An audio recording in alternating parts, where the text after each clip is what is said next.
Sir, आप तो national equal party के राष्ट्रीय अध्यक्ष हैं। आज पद्मश्री रत्नप्पा भरबप्पा कुम्हार जी का जयंती मनाई जा रही है। इसके ऊपर आप क्या कहेंगे? देखिए, आज संविधान सह निर्माता डॉक्टर रत्नप्पा भरबप्पा कुम्हार जी की जयंती है और नेशनल इक्वल पार्टी सभी महापुरुषों का सम्मान एक बराबर करती है।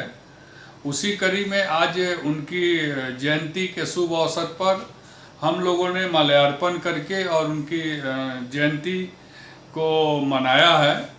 और आने वाले वर्षों में भी हम लोग सभी महापुरुष चाहे वो जिस जाति धर्म के हों, सभी महापुरुषों का हम लोग जन्मदिन मनाते हैं और मनाते रहेंगे।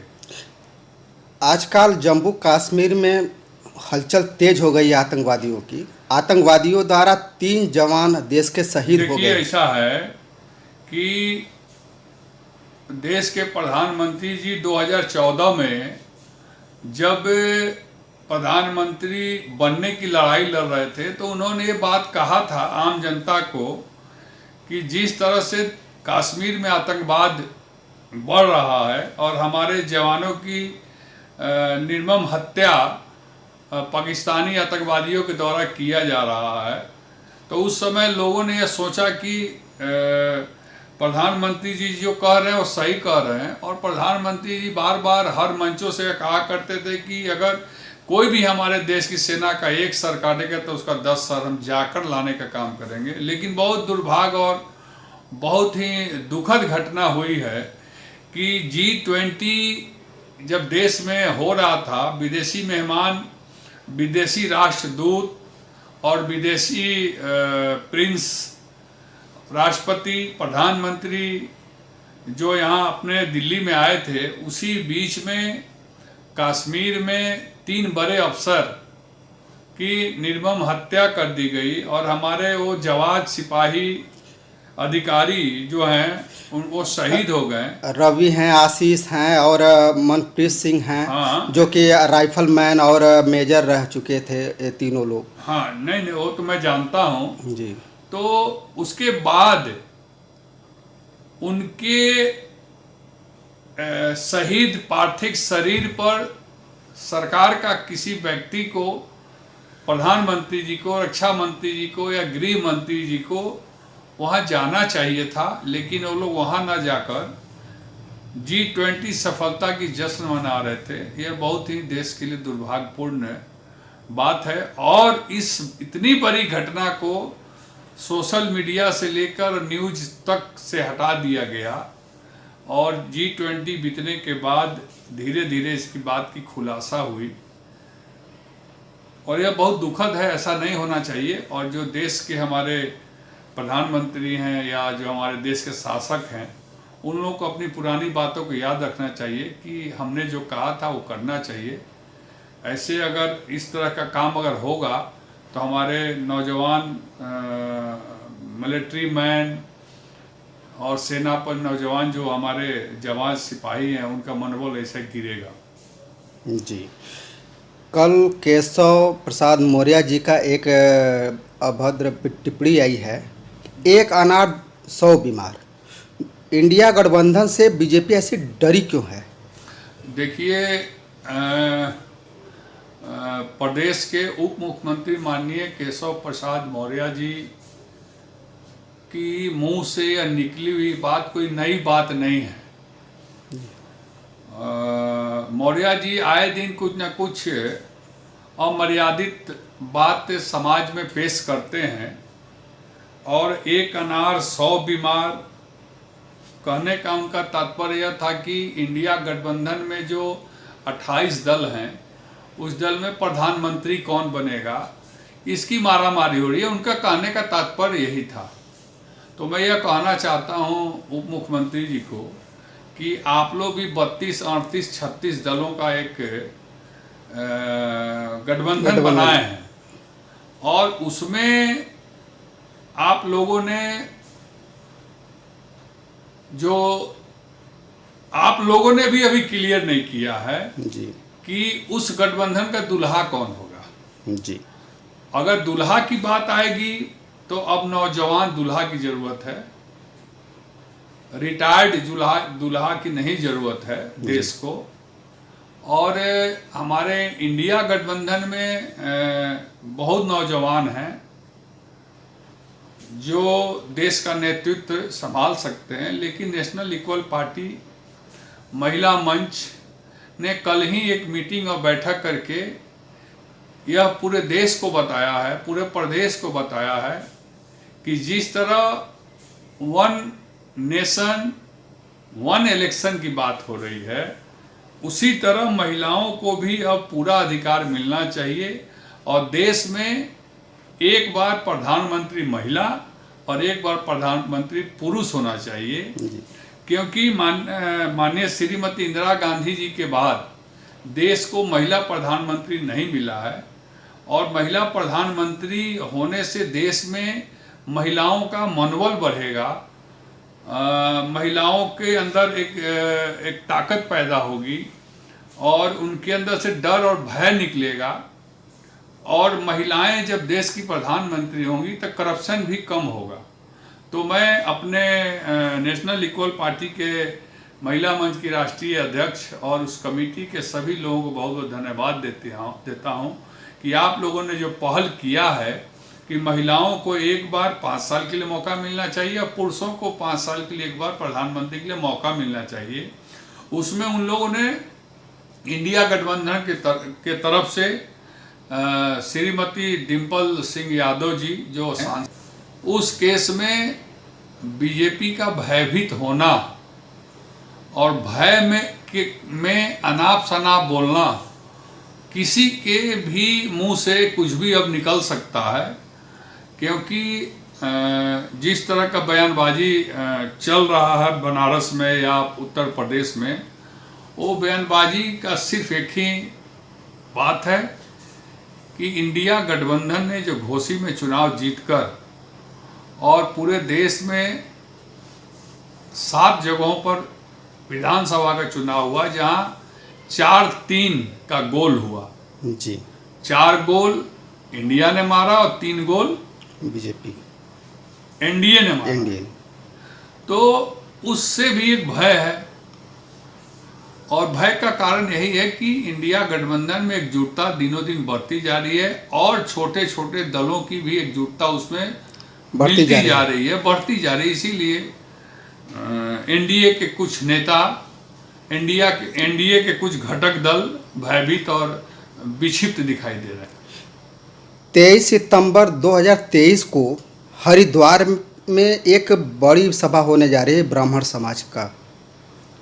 उस समाज अगर ब्राह्मण समाज अगर इकट्ठा हो गए तो क्या बीजेपी को छोड़ करके क्या इंडिया के पाले में चले आएंगे? देखिए, मैं एक ताज़ा खबर आपको बता दूं कि ब्राह्मणों में भी 2 ब्राह्मण होते हैं, एक ब्राह्मण एक महाब्राह्मण जी। तो ब्राह्मण समाज का तो कहीं ना कुछ कल्याण हुआ है, लेकिन महाब्राह्मण समाज का आज तक न हक अधिकार हिस्सा या उनकी पहचान या विधानसभा लोकसभा में कहीं स्थान अभी तक महाब्राह्मण का नहीं मिला है। जबकि पूरे देश में ब्राह्मण और महाब्राह्मण की जब बात करेंगे तो उनसे ब्राह्मणों से ज़्यादा महाब्राह्मण समाज के लोग हैं जो